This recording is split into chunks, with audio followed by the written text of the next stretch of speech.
আমাদের বাক এবং শ্রবণ প্রতিবন্ধী ছেলেমেয়েরা, আমি আশা করছি আমি যা বলবো সেটা তোমাদের কাছে পৌঁছাচ্ছে।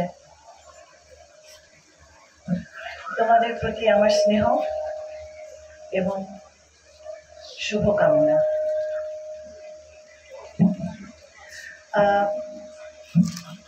আমি যখন রাষ্ট্রের একটি প্রতিনিধি হয়ে আপনাদের সামনে দাঁড়াই, তখন আমার থেকে আপনাদের কিছু প্রত্যাশা থাকে যে এমন কিছু কথা বলবো যেটা আপনাদের জন্য দিক নির্দেশনা হয়তো বলা যেতে পারে, অথবা কোনো নতুন দিক উন্মোচন করার একটা জায়গা হতে পারে। তো আমি দু চারটা কথা বলি।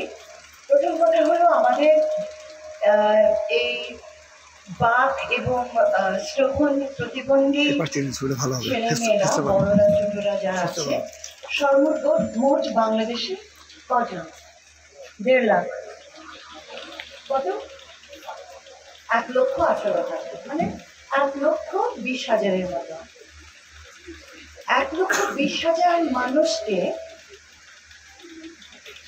একটি রাষ্ট্র নিশ্চয়ই সুন্দর করে গুছিয়ে আয়োজন করে, সংগঠিত করে, প্রশিক্ষিত করে তাদের জীবনটাকে একটি নিরাপদ জায়গায় নিয়ে যেতে পারে। 1,20,000 কিন্তু এমন কোনো বিশাল সংখ্যা নয়। আপনারা জানেন যে ডিসেম্বরের 3 তারিখে আমি এখানে আপনাদের সম্মুখে এসেছিলাম, মনে আছে? আপনাদের অনেকের মনে আছে। তখনও আমাদের এই প্রতিবন্ধী ফাউন্ডেশন নিয়ে কথা হয়েছে, আমাদের কাজের ধারা নিয়ে কথা হয়েছে, এমনকি প্রতিবন্ধী শব্দটা নিয়েও কথা হয়েছে। আমি সেটা আপনাদেরকে স্মরণ করিয়ে দিতে চাই। আমরা যদি যে বোবা, তাকে যদি বোবা বলি, এর চেয়ে অসুন্দর জিনিস হতে পারে না।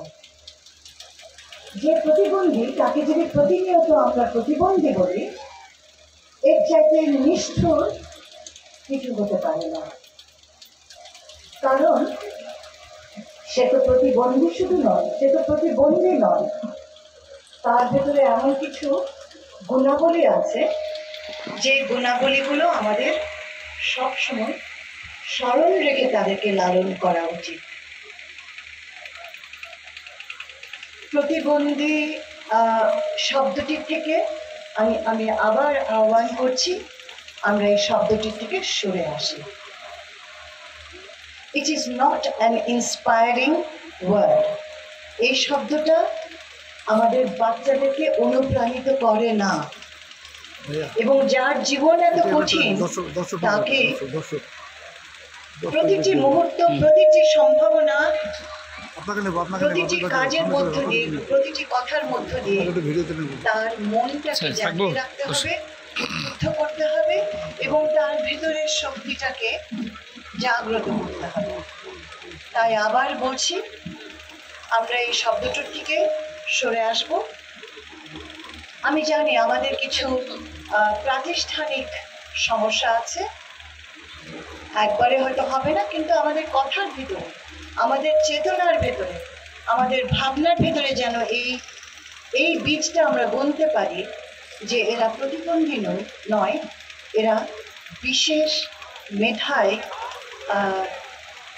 মেধার ক্ষমতা রাখে, তারা বিশেষ মেধা সম্পন্ন মানুষ, ছেলে মেয়ে, আমাদের বাচ্চারা।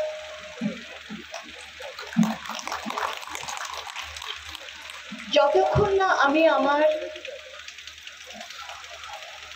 মনোজগতে এই চেতনাটাকে জাগা না দেব, ততক্ষণ আমি এদেরকে অসহায়, দুস্থ, প্রতিবন্ধী আখ্যায়িত করব, এবং ততদিন এরা অসহায়, দুস্থ থেকে যাবে, কারণ আমাদের সমাজ তাদেরকে সেই চোখে দেখবে।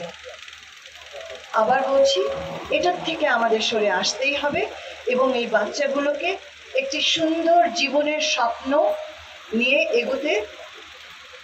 এগোবার জন্য আমাদের পথ সৃষ্টি করতে হবে। এটা আমার প্রথম কথা। দ্বিতীয় কথা হচ্ছে, এই 1,20,000-এর ভেতরে একটা বড় অংশ দারিদ্র্য সীমানার নিচে। আমি সেই সংখ্যাটা জানি না বলে আমি এখানে উচ্চারণ করতে পারলাম না। আপনারা যারা এখানে আছেন, আপনারা এই পরিসংখ্যানের একটি ছোট্ট ক্ষুদ্র অংশ। এখানে আপনারা সকলেই মধ্যবিত্ত, আমি বলবো লার্জলি আপনারা মধ্যবিত্ত, এবং হয়তো কেউ কেউ আছেন এটা বৃত্তের জায়গা থেকে হয়তো দুর্বল জায়গায় আছেন।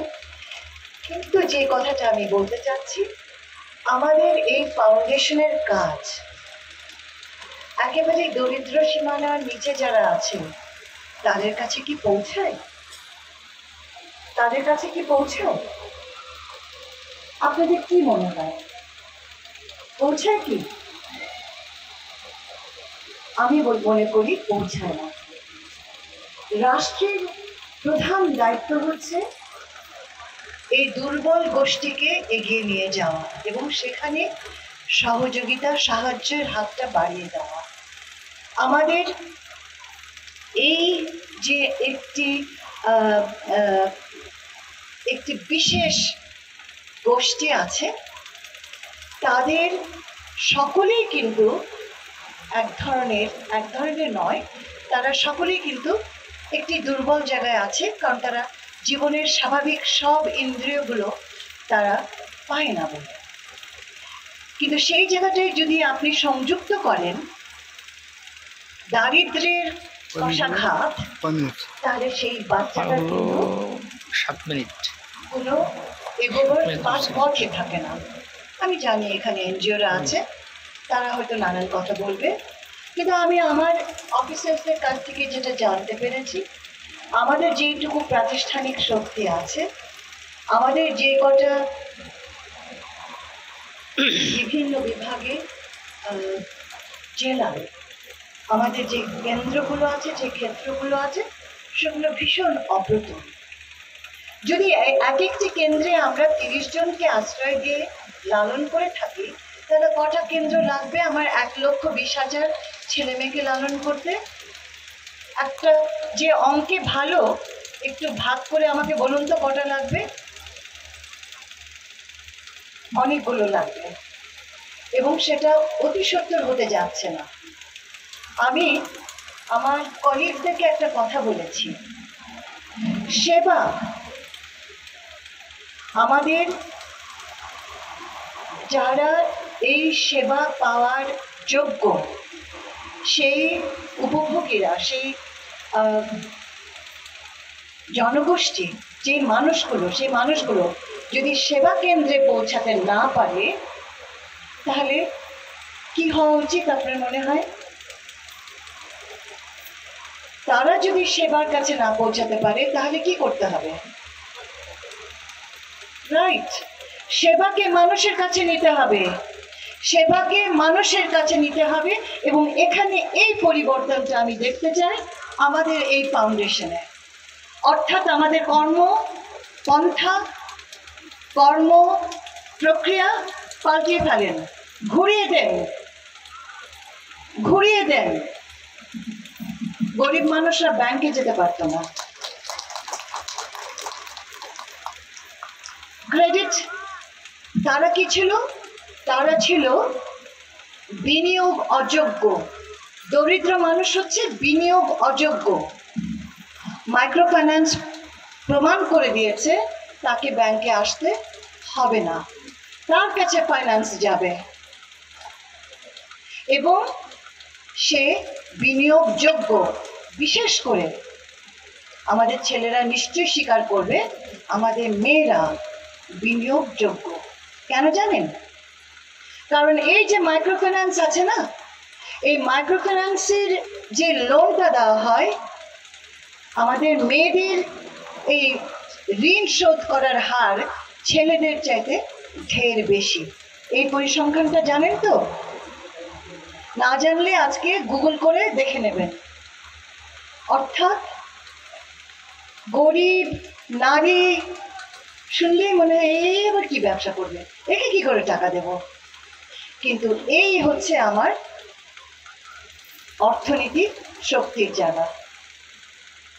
আর এখন তো নারী কিন্তু 50 ভাগের ঊর্ধ্বে, হুঁশিয়ার। 50 ভাগের ঊর্ধ্বে উঠে গেছে নারীর পরিসংখ্যান। জানি না কোথায় গিয়ে থামবে, কিন্তু নিঃসন্দেহে ছেলেরা মাইনরিটি হতে যাচ্ছে, এটা যেন তারা খেয়াল রাখেন। এবং মাইনরিটি হওয়ার যে কি বিড়ম্বনা সেটা নিশ্চয়ই তারা জানেন। তো এই কথাটা বলে চটজলদি আরেকটা কথা বলে দিচ্ছি, আমরা কিন্তু মাইনরিটি আর মেজরিটিতে বিশ্বাস করি না। আমরা নাগরিকত্বে বিশ্বাস করি এবং সকলকে সেইভাবে দেখতে চাই। তাহলে আমার এই আগের কথায় ফিরে যাই, সেবার কাছে যদি আমি ওদের না নিয়ে আসতে পারি, আমার ব্যবস্থা যদি অপ্রতুল হয়, তাহলে সেবা তাদের দরজায় যাবে। এবং সেই জায়গাটায় যাওয়ার জন্য আমরা পরিকল্পনা করব, কৌশল করব, প্ল্যান করব এবং নতুন পদ্ধতি চালু করব। শেষ কথা হচ্ছে যে আমি গতবার বলেছিলাম ডিসেম্বরের 3 তারিখে যে আমাদের 12 রকমের অন্তরায় আছে আমাদের এই ছেলে মেয়েদের অগ্রগতিতে গড়ে ওঠার। সেই 12 রকম যে প্রতিবন্ধিতা আছে, আমরা 12টা কর্মশালা করব বলেছিলাম না? আপনারা যারা সেদিন ছিলেন আপনারা নিশ্চয়ই সেটা স্মরণ করে দেখবেন। সেই 12টি কর্মশালা এখন আমি চাইছি যত দ্রুত সুন্দর করে গুছিয়ে করা হোক। আমার টিমের সাথে আমি এটা নিয়ে কথা বলবো, আদলটা কি হবে, মেথডটা কি হবে, এটা হবে আমাদের প্ল্যানিং মিটিং, প্ল্যানিং ওয়ার্কশপ, কর্মশালা, পরিকল্পনা কর্মশালা। আপনারা বলতেই পারেন আমরা এত কাল ধরে পরিকল্পনা করে এসছি, এই উপদেশটা কি বলছে, উনি আমাদের সাথে পরিকল্পনা করতে বলছেন কেন? বলছি আপনারা এতদিন করেছেন, আরো একবার করুন। এবার আমি যেভাবে বলছি একবার করে দেখুন। 12টা কর্মশালা এবং আপনাদের কর্মশালার যে ফাইন্ডিংটা আসবে সেটা নিয়ে আমার সাথে মন্ত্রণালয়ে 12 জন আমার টিম সহ আরেকটি কর্মশালায় বসবে, মনে থাকে? এবং সেখানে আমরা নতুন করে কতগুলো কৌশলের জায়গা তৈরি করব, যা করে এসে